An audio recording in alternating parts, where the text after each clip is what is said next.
The cobblestone path leading to the Blackwood Museum glistened in the moonless night, each stone a stepping stone through time to a place where the macabre and the mundane held an uneasy dance. The ivy that clung to the museum's facade trembled as the gusts of wind howled a mournful tune, resonating with the ghosts of the city's past. Yves, the museum's archivist, had the peculiar pleasure of calling this monolithic bastion of antiquity my second home. My first home was a tiny apartment above an antique bookstore, where the scent of leather and parchment served as my lullaby. At 28, my life was a testament to the untamed spirit of the Gothic revival that had inspired the museum's architects.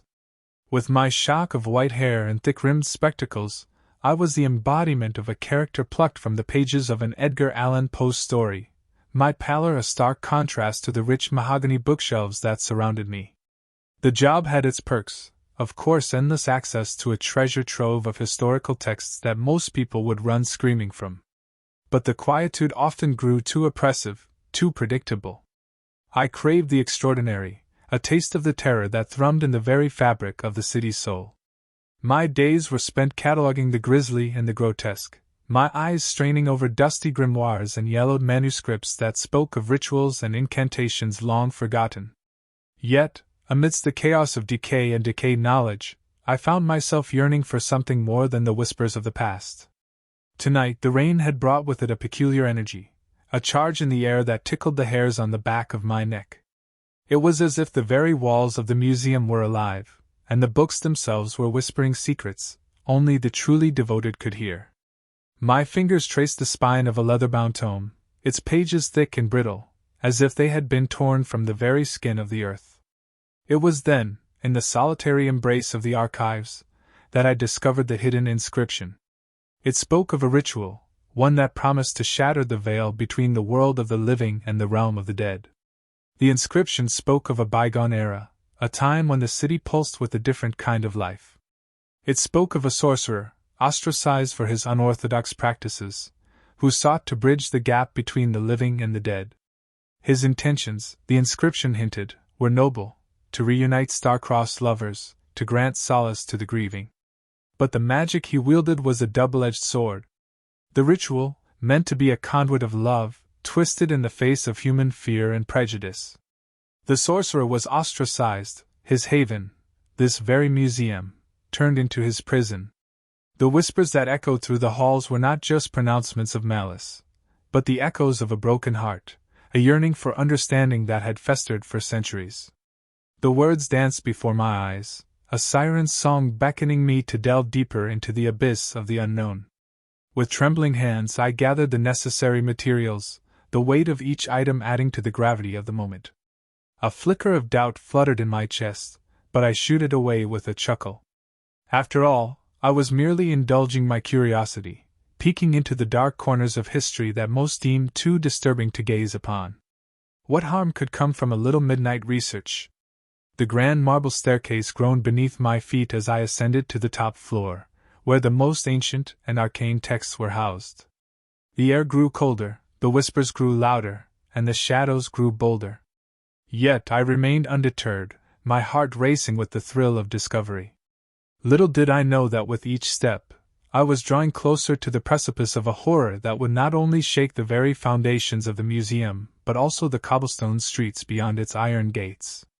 The ritual required a specific sequence of incantations, a dance of dark syllables that seemed to resist my tongue. I murmured them into the stale air, feeling the energy coil around me like a serpent waiting to strike. The candles flickered in time with my words, casting eerie shadows across the walls adorned with ancient tomes and artifacts that watched me with silent judgment. As the final incantation left my lips, the whispers grew to a crescendo, and the floor beneath me trembled as if in the throes of a seizure. The book slammed shut of its own accord, and a frigid breeze swept through the chamber, sending a shiver down my spine. The whispers grew into a cacophony, and the walls began to bulge and pulse, as if something monstrous sought to break free from its stony prison. The exhibits groaned and shifted, their wooden cases popping open like the jaws of the undead. The air grew thick with the scent of decay, and a chilling realization dawned upon me. I had not simply uncovered a dusty old story but had inadvertently set loose a malevolent force that had been trapped within the very fabric of the museum. Panic set in, my heart hammering a staccato rhythm against my ribs. I knew I had to act fast, to find some way to contain the horror before it spread beyond the museum's walls. I frantically searched the grimoire for a reversal spell, my eyes scanning the archaic script with a desperation that burned through the pages. But the whispers grew louder, the shadows grew darker, and the pressure mounted until I could hardly breathe. The museum had become a living, breathing entity, and it was hungry for something only I could provide, the lifeblood of the curious. The whispers grew clearer, forming words that sent a chill through me. "Welcome, Eve! We've been waiting for you." The voice was a chorus of the damned, a symphony of despair that seemed to emanate from every corner of the room. I stumbled back, my hand clutching at the banister as the floor buckled beneath me. The museum had a life of its own, a dark consciousness that had been slumbering for centuries, waiting for the right conduit to unleash its fury. And tonight, in my insatiable quest for the extraordinary, I had unwittingly become its key. The exhibits shifted and writhed, as if in some macabre dance of the damned. The ancient tomes fluttered open, their yellowed pages whispering secrets long forgotten. The air grew thick with the stench of death and decay, and the shadows seemed to take on a life of their own. I felt a presence behind me, a looming figure that I dared not turn around to face. "Give us what we desire," it hissed, its voice a raspy croak that sent shivers down my spine. "Give us the life of the curious." I tried to steady my breath, to find some sliver of calm amidst the chaos. The grimoire lay open on the floor, its pages fluttering in the unholy wind. My fingers trembled as I flipped through the dark, arcane script, searching desperately for a way to end this nightmare. But with every passing moment, the whispers grew louder, the shadows darker, and the pressure mounted, threatening to crush me beneath its weight. A gleam of light caught my eye, a single candle flickering in the corner of the room. With renewed determination, I forced myself toward it, ignoring the whispers that tried to pull me back. The candle stood atop a pedestal, its wick dipped in a pool of molten wax. Around its base, ancient runes were etched, their meaning long forgotten. I took a deep breath and closed my eyes, focusing on the energy that flowed through me, the lifeblood of the curious that the museum so desperately craved. I channeled that energy into the candle, feeling it surge through me, filling me with a sense of purpose and determination. A flicker of defiance sparked in my chest. This wasn't just some dusty old grimoire. It was a living testament to the dead, their anger and despair etched into its very fabric. The whispers grew louder, more insistent, demanding a life force I knew all too well. My heart hammered against my ribs, a frantic drumbeat against the symphony of the damned. Was I truly willing to offer myself, the curious archivist, the keeper of forgotten stories, to become fuel for this entity's insatiable hunger? The weight of responsibility settled on my shoulders like a leaden cloak. The museum had chosen me, revealed its secrets, but at what cost? Visions of my cozy apartment, the comforting scent of aged paper, the quiet solace of my bookshelves, flickered in my mind. Could I give it all up, the life I had built on the foundation of curiosity, to become another forgotten echo within these ancient walls?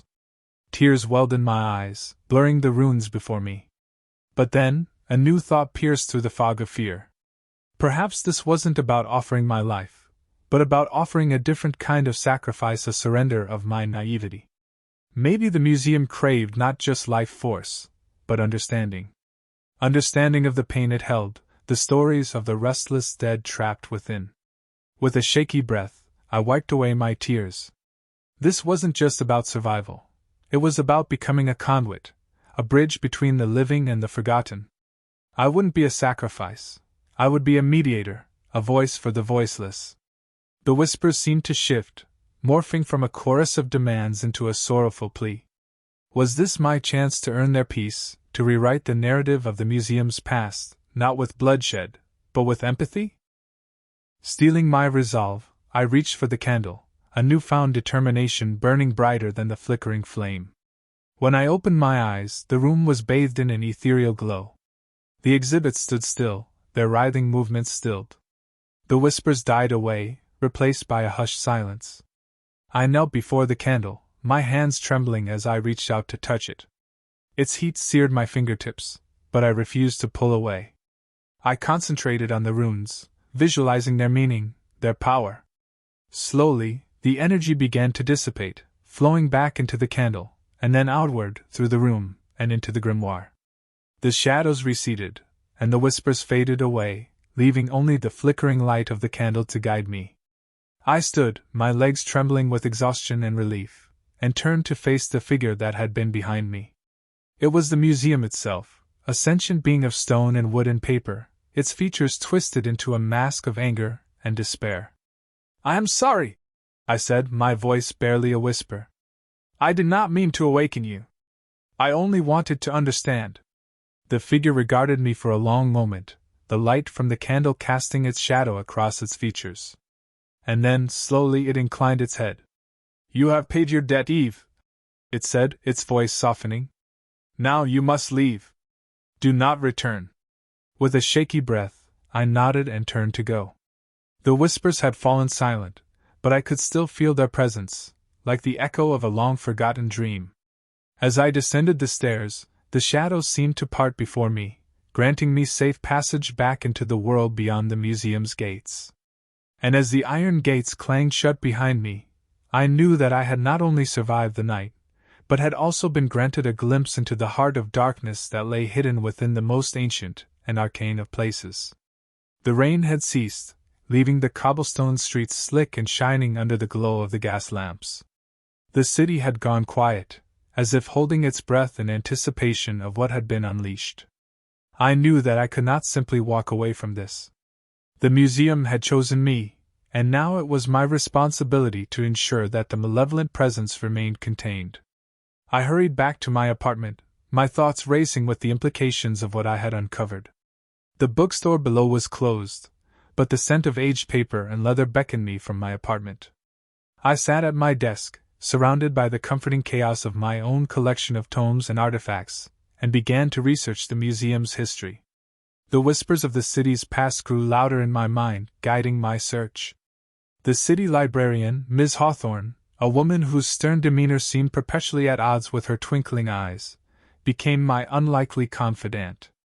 Over steaming mugs of chamomile tea, I recounted my experiences at the museum, my voice dropping to a hushed whisper as I described the entity and the whispers that had filled the air. Miss Hawthorne listened intently, her gaze fixed on a spot far beyond the library window. "These whispers, Eve," she finally said, her voice raspy with age, "they are echoes of a time long forgotten. The Blackwood Museum sits on a fault line, you see, a tear in the veil between worlds. The restless spirits you encountered are but a fragment of a larger disquiet, a tremor that has plagued our city for centuries." Intrigued, I leaned forward. "A tremor? What do you mean?" Miss Hawthorne sighed, a thin smile playing on her lips. "This city, Eve, was built upon forgotten bones. Beneath the cobblestones and gaslights lie the remnants of a civilization far older than any history book tells. They dabbled in forbidden knowledge, sought to commune with the beyond, and in doing so, disturbed a slumber best left undisturbed." A shiver ran down my spine. "Are there other places like the museum?" Her smile vanished, replaced by a grim expression. "There are whispers, child. Whispers of tunnels beneath the city, of hidden chambers where forgotten rituals still hold sway. The Blackwood Museum may be the loudest tremor, but it is not the only one." This revelation sent a jolt of electricity through me. The whispers in the museum, the unease I'd always felt in certain parts of the city, it all began to make a horrifying kind of sense. Suddenly, my research wasn't just about the museum. It was about protecting the entire city from a darkness that threatened to consume it. I discovered that the Blackwood Museum had been built upon the site of an old cemetery, the final resting place of the city's most infamous residents. The more I learned, the more I realized that the entity I had released was not merely a figment of some ancient scribe's imagination, but a manifestation of the collective fear and anger of the restless spirits that had been disturbed. Days turned into nights, and nights into days, as I delved deeper into the city's dark secrets. I uncovered tales of curses, of vengeful ghosts seeking retribution, and of rituals performed to keep the dead at bay. The whispers grew more insistent, more demanding, and I knew that I had to act quickly. The museum's walls had become a prison for something ancient and powerful, and it was up to me to ensure that it remained there. With a heavy heart, I gathered the materials needed for a banishing ritual, one that would seal the entity back into its eternal slumber. The night of the new moon approached, the perfect time to perform the ancient rite. I returned to the museum, the air thick with anticipation. The whispers grew louder as I approached, the shadows stretching out to greet me like old friends. I moved through the hallowed halls with a newfound purpose, the candlelight casting my shadow in stark relief against the looming exhibits. At the top of the grand staircase, I paused, the grimoire heavy in my hands. I knew that this was not just about banishing a spirit, it was about finding peace for the lost souls trapped within the museum's walls. With a deep breath, I opened the grimoire, its musty pages whispering in the darkness. The ritual was complex, but I had studied it meticulously, committing every word to memory. I began to chant the ancient words, my voice echoing through the halls, a beacon for the restless dead. As I performed the ritual, I felt a shift in the air, as if the very fabric of reality was being rewoven. The whispers grew fainter, more distant, and then, finally, they fell silent. When the last word left my lips, I felt a sense of weightlessness, as if a great burden had been lifted from my shoulders. The shadows retreated, the candlelight growing brighter. I closed the grimoire, feeling a sense of accomplishment and relief wash over me. The museum was once again at peace, the malevolent presence contained. As I turned to leave, I knew that my work was not yet done. I had to find a way to free the spirits trapped within the museum's walls, to give them the peace they deserved. It would not be an easy task, but I would not rest until I had set them free. For as long as I lived, I would be the museum's guardian, its protector, and its guide through the darkest of nights. The days that followed were filled with a new sense of purpose. I spent my time researching ancient burial rites and rituals, seeking out ways to honor the dead and allow them to move on to whatever lay beyond. I worked tirelessly, pouring my heart and soul into my research, for I knew that my efforts would not only bring closure to the restless spirits, but also restore balance to the world.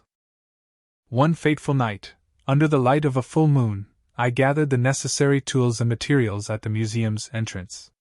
The air was thick with anticipation, as if the spirits themselves were gathering to witness the culmination of my efforts. Taking a deep breath, I stepped inside, my footsteps echoing through the empty halls. I made my way to the old cemetery, the place where it all began, and there, beneath the watchful eyes of the long dead, I performed the ancient rites with a solemnity and reverence that I had never before known. As the last words of the ritual faded into the night, a sense of peace washed over me. The spirits of the dead had been set free, their restless souls finally at rest. I knew that my work was not yet done, for there were countless other places around the world where the dead had been forgotten and their spirits left to wander aimlessly.